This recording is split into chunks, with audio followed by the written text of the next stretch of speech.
جب موت آئے گی تو چاہے موت کسی وقت بھی آئے، مرنے والے کو ایسا محسوس ہوگا کہ عصر مغرب کا درمیانہ وقت ہے۔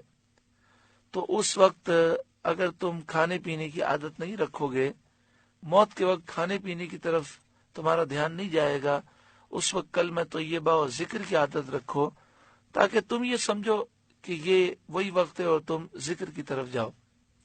اسی طرح حدیث پاک میں ہے کہ جب منکر نکیر قبر میں آئیں گے اور وہ مردے کو بٹھائیں گے تو جو مومن نیک ہوگا وہ یہ محسوس کرے گا کہ سورج ڈوب رہا ہے اور میں سوتا رہ گیا ہوں، میری عصر قضا ہونے لگی ہے۔ تو اس کی توجہ منکر نکیر سے ہٹ جائے گی، وہ پریشان ہو کر کہے گا تم کون ہو، میں تمہارے سوال کا جواب بعد میں دوں گا، ابھی ہٹو، مجھے عصر پڑھنے دو، میں سوتا رہ گیا، میری عصر قضا ہونے والی ہے۔ تو یہ وہی کہہ سکے گا جس کو نماز عصر کی فکر ہوگی۔ تو منکر نکیر کہیں گے کہ اب تو عالم دنیا سے نکل چکا، اب نمازوں کی تجھ پر پابندی نہیں ہے۔ یہ کہنے کی وجہ سے وہ امتحان میں کامیاب ہو جائے گا۔ اللہ تعالی ہمیں عمل کی توفیق عطا فرمائے اور عصر کی نماز کے بعد وظائف پڑھنے، ذکر الہی کرنے، درود پاک پڑھنے اور خوب دعائیں کرنے کی توفیق عطا فرمائے۔ ہمارے استاد محترم شیخ الحدیث و تفسیر حضرت علامہ خادم حسین رضوی آپ فرماتے ہیں جب سورج ڈوبنے لگے اور جب سورج نکلنے لگے تو بزرگوں کا معمول یہ تھا کہ وہ استغفار کرتے تھے۔ تو فضیلت اس بات کی ہے کہ جب سورج ڈوب رہا ہو یا سورج نکل رہا ہو اور اسی طرح صبح صادق کا جو وقت ہو، اس وقت کثرت سے استغفار کرنی چاہیے، یعنی اپنے گناہوں پر معافی مانگنی چاہیے۔ وَقُومُوا لِلَّهِ قَانِتِينَ، اور اللہ کے حضور ادب سے کھڑے رہو۔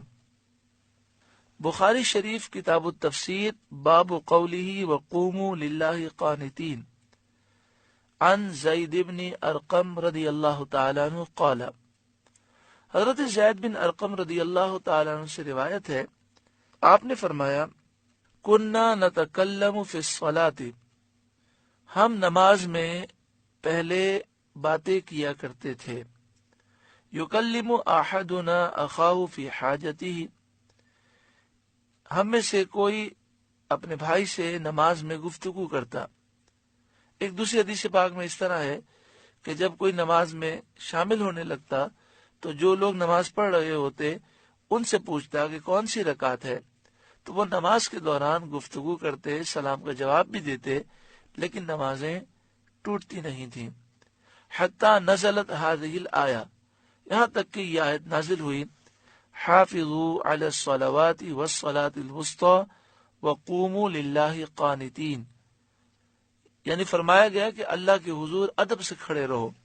فأمرنا بالسکوت، تو ہمیں خاموش رہنے کا حکم دیا گیا، یعنی نبی کریم صلی اللہ علیہ وآلہ وسلم نے پھر یہ تاکید فرما دی کہ اب نماز میں بات کرنے کی اجازت نہیں، اب نماز میں جو گفتگو کرے گا اس کی نماز ٹوٹ جائے گی۔ وقوموا للہ قانتین، اللہ کے حضور ادب سے کھڑے رہو۔ جب نماز کے لیے کھڑے ہوں یہ تصور ہو کہ میں اللہ کے حضور حاضر ہوں۔ جب یہ تصور غالب ہوگا تو ظاہر میں بھی ادب ہوگا اور دل میں بھی ادب ہوگا اور توجہ اللہ کی طرف ہوگی۔ فَإِنْ خِفْتُمْ فَرِجَالًا أَوْ رُكْبَانًا، پھر اگر خوف میں ہو تو پیدل یا سوار جیسے ممکن ہو نماز ادا کرو۔ حالت خوف میں نماز ادا کرنے کے مختلف طریقے ہیں۔ یہاں فرمایا گیا کہ حالت خوف میں تم پیدل بھی نماز ادا کر سکتے ہو اور سوار بھی ادا کر سکتے ہو۔ فَإِذَا أَمِنْتُمْ، پھر جب تم اطمینان سے ہو، فَاذْكُرُوا اللَّهَ، تو اللہ کی یاد کرو، کما علمکم، جیسا کہ اس نے سکھایا، ما لم تکونوا تعلمون، جو تم نہ جانتے تھے۔ یعنی جب انسان حالت خوف میں ہو تو سنتیں چھوڑ دے، نوافل چھوڑ دے، صرف فرض ادا کر لے، یا سفر میں ہے اور ٹرین جانے کا خدشہ ہے تو وہ فرض پڑھے اور جلدی جلدی پڑھ لے، سارے مسائل کی اجازت ہے۔